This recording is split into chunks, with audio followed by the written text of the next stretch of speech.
नमस्कार जय Jagannath Shri education Odia YouTube channel को आपण मानक समस्त को स्वागत। तेबे पूर्व वीडियो रे आमे मादला पांजी उपरे केतक गुरुत्वपूर्ण एमसीक्यू आलोचना करथिले एवं तार उत्तर मध्ये जानिथिले। ठीक सेही भली भाबरे मादला पांजी उपरे बळी जाइथिबा अन्य केतक गुरुत्वपूर्ण प्रश्न आज ये वीडियो रे आमे आलोचना करिवे एवं तार उत्तर सहित परिचित हबा। तेणु करी वीडियोटी को प्रथम रु शेष जाय देखंतु। चैनल को जदि नुवा करी विजिट करछन तेबे चैनल को सब्सक्राइब करी बेल आइकन को ऑल सेट करि दे थांतो ए भले सब नोटिफिकेशन पाइबा पई। तेबे चलंतु देरी न करी प्रथम प्रश्न को जिबा। आर्तवल्लभ महांती मत अनुजाई मादला पांजी क्यों राजा राजत्व काल आरंभ होता बोली अनुमान करा जाए। आर्तवल्लभ महांती मत अनुजाई मादला पांजी जजाति केशरी राजत्व काल आरंभ होता बोली अनुमान करा जाए। मादला पांजी कहा द्वारा एवं केते मसीहारे उत्कल विश्वविद्यालय द्वारा प्रकाशित होता। मादला पांजी 1940 मसीहारे प्राची समिति द्वारा उत्कल विश्वविद्यालय प्रकाशित होता। केशरी वंशर प्रथम राजा नाम कौन एवं मादला पांजी अनुजाई से केते वर्ष राजत्व करथिले।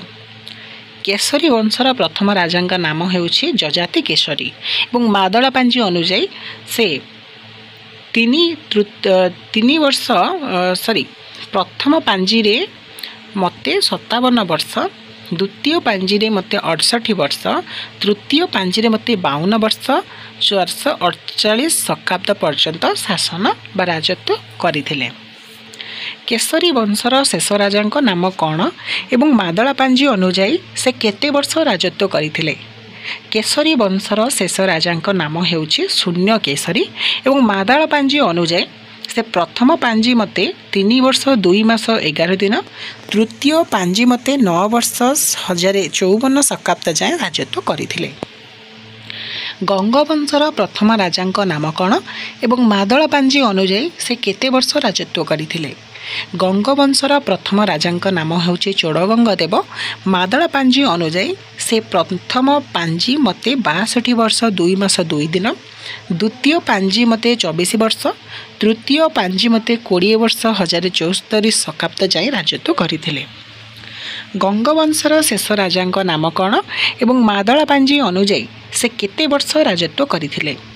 गंगवंशर शेष राजा नाम हेउछि मत्त भानुदेव। मादला पांजी अनुजाई से प्रथम पांजी मते 27 वर्ष 6 मास, द्वितीय पांजी मते 14 वर्ष, तृतीय पांजी मते 23 वर्ष 1374 शताब्द पर्यंत राजत्व करथिले। एबे जिबा परवर्ती प्रश्न आड़े। सूर्यवंशर प्रथम राजा नाम कौन एवं मादला पांजी अनुजाई से केते वर्ष राजत्व करथिले। सूर्यवंशर प्रथम राजा नाम हेउछि कपिलेन्द्र देव एवं मादला पांजी अनुजाई से प्रथम पांजी मते 32 वर्ष, तृतीय पांजी मते 27 वर्ष 1401 शताब्द जाए राजत्व करथिले। सूर्यवंशर शेष राजा नाम कौन एवं मादला पांजी अनुजाई से केते वर्ष राजत्व करथिले।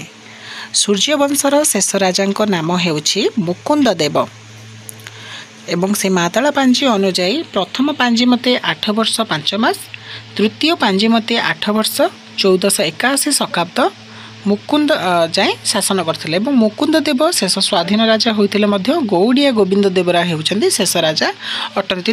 पिले प्रश्न टिके गड़बड़ी रहुछि तेबे एको टिके मार्क करबनी कारण सूर्यवंशर से नथिले मुकुंद देव भोई वंशर थिले। भोई वंशर प्रथम राजा नाम कौन एवं से केते वर्ष राजत्व करथिले। भोई वंशर प्रथम राजा नाम हेउछि रामचंद्र देव एवं से प्रथम पांजी मते 32 वर्ष, तृतीय पांजी मते 29 वर्ष बा 1531 शताब्द जाए राजत्व करथिले। केउ राजा चुड़ंग साहिरे पोखरी खनन करथिले। चोड़गंग देव राजा चुड़ंग साहिरे पोखरी खनन करथिले। केउ राजा अलारनाथ मंदिर तोलाइथिले। मदन महादेव राजा अलारनाथ मंदिर तोलाइथिले। बौद्ध और ब्राह्मण मानक परीक्षा केउ राजा समय रे होइथिला। बौद्ध और ब्राह्मण मानक परीक्षा मदन महादेव राजा समय रे होइथिला। केउ राजा समय 36 निजोग एवं 16 शासन पदमान आरंभ होइथिला। अनंग भीमदेव राजा समय 36 निजोग एवं 16 शासन पदमान आरंभ होइथिला। द्वादश यात्रार आरंभ एवं सुनाकूपर खनन केउं राजांक समय होइथिला। द्वादश यात्रार आरंभ तथा सुनाकूपर खनन अनंग भीमदेवଙ୍କ राजत्व समय आरंभ होइथिला। नरेंद्र पुष्करिणीर खनन 18 नला एवं बांकी मुहाण केउं राजांक समय होइथिला। नरेंद्र पुष्करिणीर खनन 18 नला एवं बांकी मुहाण वीर नरसिंह देवଙ୍କ राजत्व समय करा जायथिला। केउं राजांक समय मालिनी नदी पोती हो जाइथिला। वीर नरसिंह देवଙ୍କ समय मालिनी नदी पोती हो जाइथिला। बालभोग केउं राजांक समय होइथिला। बालभोग वीर नरसिंह देव राजांक समय होइथिला। मादळा पांजीर केतोटी नकल थिबार जणा जाय। मादळा पांजीर 3टी नकल थिबार जणा जाय। मादळा पांजी केउं गजपति राजांक समय आरंभ हैला। मादळा पांजी चोड़गंग देवଙ୍କ राजांक समय आरंभ होइथिला। इपोग्राफिया इंडिया पुस्तकर स्रष्टा किए। इपोग्राफिया इंडिया पुस्तकर स्रष्टा हेउचंती फ्लिट। भक्ति भागवत ग्रंथर स्रष्टा किए। भक्ति भागवत ग्रंथर स्रष्टा डिंडिम जीवादेवाचार्य। एटा बहुत इंपोर्टेंट प्रश्न मन रखिथिबो।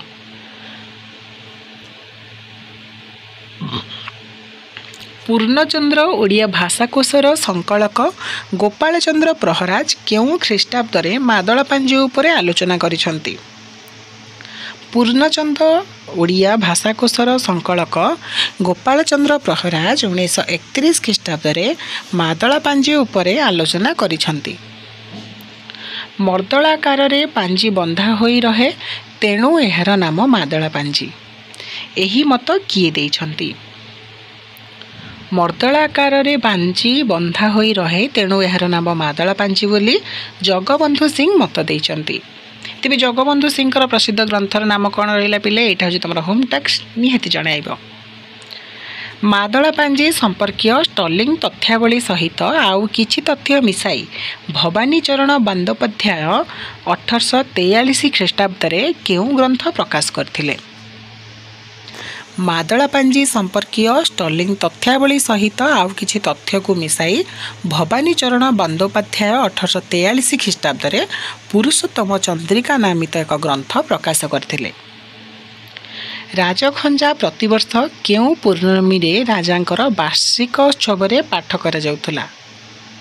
राजखंजा प्रतिवर्ष पौष पूर्णमी रे राजांकर वार्षिक उत्सव रे पाठ करा जाउथला। एटा मध्य अति गुरुत्वपूर्ण प्रश्न नोट करिबो। मादळा शब्दर समष्टि किपरि होइछि। मादळा शब्दर समष्टि माद युक्त ळारु होइछि। तेबे पिला माने आजिर वीडियो रे आमे आलोचना कले मादळा पांजी उपरे आसिबाकु थिबा केतक गुरुत्वपूर्ण प्रश्न एवं तार उत्तर गुड़िक सहित।